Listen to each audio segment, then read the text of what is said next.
que estamos viendo es un dispositivo de ejemplo llamado server, que en este caso tiene únicamente dos sensores, el de ping y el de HTTP. El gauge o medidor más grande que vemos es el del ping y el más chico es el de HTTP. Y los vemos en estos tamaños porque cada sensor tiene una, llamémosle, evaluación, que lo que hace es establecer una prioridad en lo visual para que se muestren solo aquellos medidores de los sensores que consideramos más importantes. Los que tienen prioridad 5, ahí vemos las prioridades, se muestran en grande, como el del ping, y los que tienen 4 se muestran en un tamaño menor, como el de HTTP. Después los que tienen 3 o menos estrellas ni siquiera se muestran en esta vista.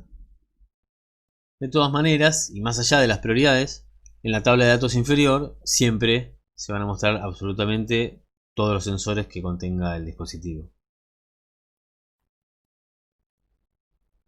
Muy bien.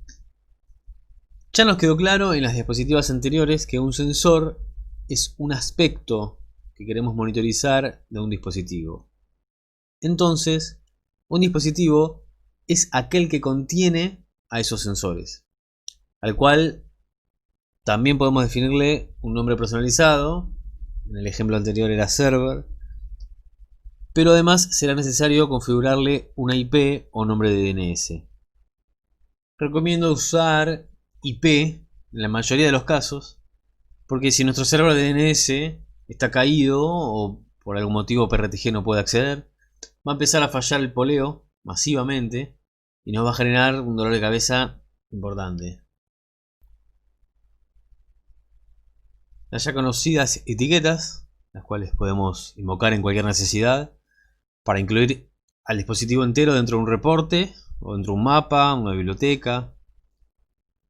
La Autodiscovery es una linda herramienta clásica de PRTG que nos permite, en este caso, agregar automáticamente todos los sensores posibles de configurar para cada dispositivo, escaneando puertos, protocolos disponibles, etc. Siempre y cuando hayamos cargado las credenciales adecuadas para cada tipo de tecnología o protocolo. Y por supuesto que de todo lo que trae automáticamente, después podemos quedarnos con lo que nos interesa o lo que sabemos que nos puede ser útil. Y todo lo demás podemos borrarlo si pensamos que no lo vamos a necesitar. La herramienta de Autodiscovery se puede utilizar de manera aislada, las veces que necesitemos, a demanda, o bajo un esquema de periodicidad para que se agreguen automáticamente los sensores que vaya detectando. Un ejemplo de esto puede ser si tengo un servidor Windows en el cual ya estoy monitoreando CPU, memoria, disco, y un día decido instalar el servicio de Hyper-V. Después de haberlo instalado, en la próxima instancia de ejecución de Autodiscovery, según el plan configurado que esté, ¿no? Lógicamente, a las 2 de la mañana, a las 3, automáticamente va a agregar esos sensores nuevos referidos a Hyper-V en ese dispositivo. Continuamos. Podemos configurar también desde la comunidad de SNMP hasta las credenciales que se van a utilizar para acceder al dispositivo real para cada tipo de tecnología o protocolo que vayamos a necesitar, a utilizar. Por ejemplo, si especificamos credenciales Windows, Linux, VMware, lo que sea, cuando agreguemos un sensor predefinido para cualquiera de esos sistemas operativos, utilizará las credenciales correspondientes que hayamos ingresado. De modo contrario, si no especificamos nada, lo heredará del nivel superior. Si tenemos en nuestra infraestructura un servidor proxy, vamos a necesitar especificar su IP o DNS, el puerto también, las credenciales, especialmente cuando tengamos sensores del tipo HTTP, porque sin esa configuración va a ser imposible que funcione. Al igual que un sensor, podemos configurar si el intervalo de escaneo se heredará del padre, en este caso podría ser un grupo o el server raíz, o si queremos establecer un intervalo propio. La idea de configurar un intervalo propio en este caso es únicamente para que puedan heredarlo sus sensores. Horarios, dependencias y ventana de mantenimiento. Mismo concepto de herencia, tanto desde arriba como hacia abajo. Y aprovecho a dar ahora un breve ejemplo de ventana de mantenimiento, ya que tanto horarios como dependencias lo vamos a estar viendo más adelante en profundidad. Si sabemos que este sábado vamos a estar trabajando con un server, aplicándole parches de seguridad, moviéndole la base de datos de ubicación, configurándole más memoria, etc. Lo que podríamos hacer es configurar una ventana de mantenimiento para este sábado entre las 20 y las 23 horas, de manera tal que en ese momento PRTG no polee ningún sensor de ese server. ¿Qué logramos con esto? Principalmente dos cosas. Una, que no envíe notificaciones, ni dispare acciones, no registre caídas que puedan alertar a más de un desprevenido. Y por otro lado, que no nos ensucie el registro de uptime y de downtime. Porque como no estamos yendo a medir, no se considera como tiempo de cobertura, o coverage en inglés. Por lo tanto, no nos va a alterar los datos de un potencial reporte de SLA que podamos tener. Derechos de acceso. Podemos gestionar los permisos de cada usuario o grupo de usuarios de PRTG para ver o editar el dispositivo y por ende también todos sus sensores. Unidades de medida. Esto es porque es posible definir a nivel dispositivo cuál será la unidad de medida que vamos a utilizar para cada tipo de dato.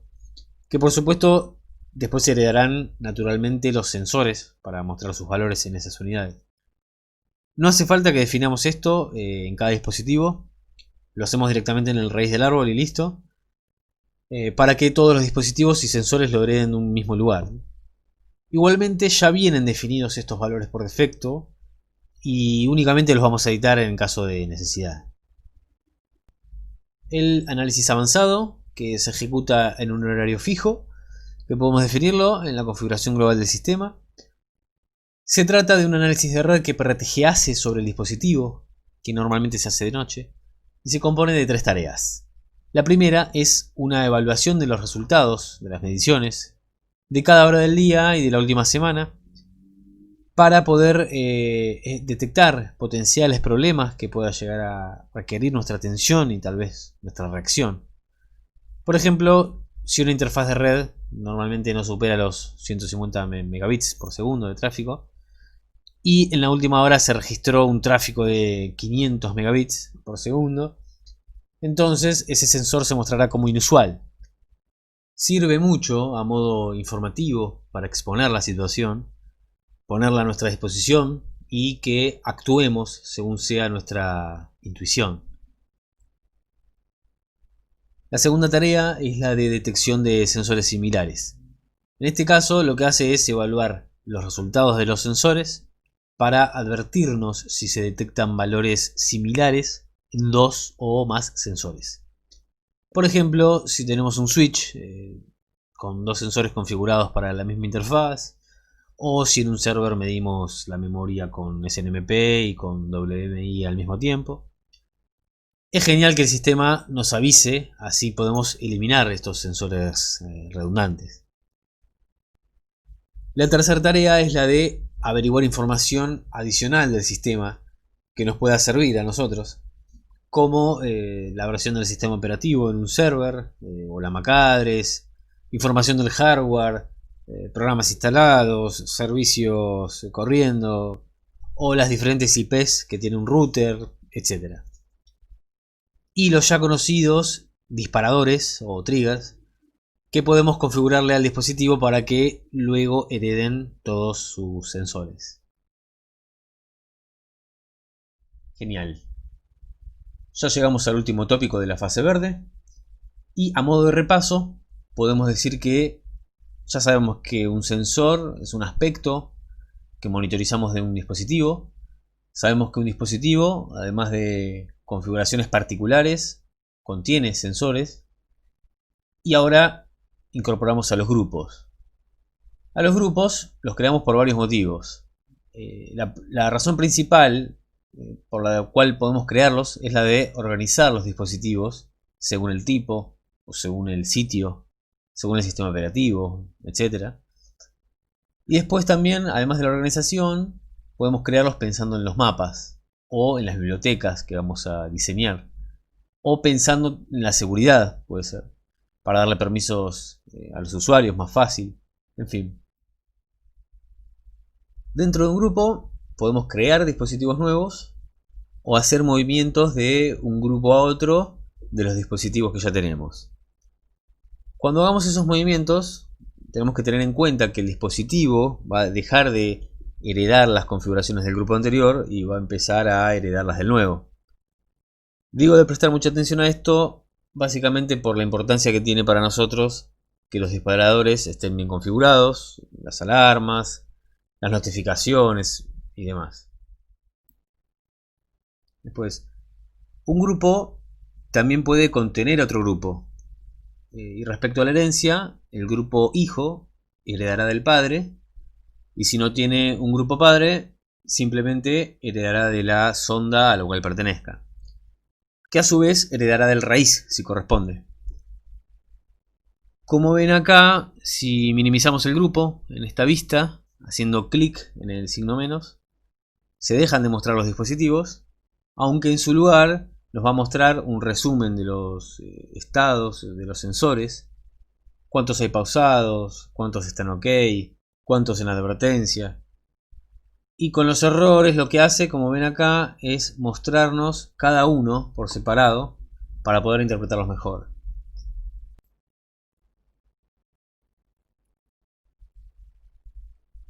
Muy bien.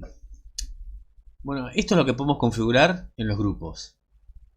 Si miramos los ítems, etiquetas, autodiscovery, credenciales, dependencias, análisis avanzado, ya los conocemos a todos. Son configuraciones que no afectan al grupo en sí, sino que la idea es que las hereden los grupos o dispositivos que tenga como hijos. La única que voy a destacar es la de autodiscovery, ya que en este caso sí afecta al grupo. No es simplemente una configuración para que hereden los dispositivos. Si habilitamos el autodiscovery en un grupo, lo que va a hacer es un escaneo de una sola vez o con la frecuencia que elijamos de cualquier tipo de dispositivo que encuentre en la red o en la clase de red que especifiquemos o un rango de IPs, por ejemplo, y los va a adicionar dentro del grupo. A su vez va a buscarle sensores a estos dispositivos que encontró y se los va a agregar. Dependiendo del nivel que hayamos configurado, el nivel de detalle, estándar, o detallado o basándose en una plantilla, nos va a traer más o menos cantidad de sensores. Tengamos en cuenta de ser cautelosos con este tipo de actividades porque nos genera muchos sensores y si estamos cerca de llegar al límite de los sensores disponibles para nuestra licencia, nos puede llegar a pausar otros sensores que ya tengamos productivos y nos traería muchos problemas. Otro dato que hay que tener en cuenta es que para el escaneo de red que va a ser autodiscovery, es importante que estén cargadas en las configuraciones del grupo o heredadas las credenciales adecuadas para cada tecnología o protocolo en caso de ser necesario para poder escanear nuestros servidores y dispositivos. Y para cerrar, también podemos definir disparadores, adicionar a los que ya heredamos de otro grupo, o incluso cortar la herencia para que nos siga heredando hacia abajo a otros grupos y dispositivos. Excelente. Fin de la fase verde, continuamos con la fase naranja.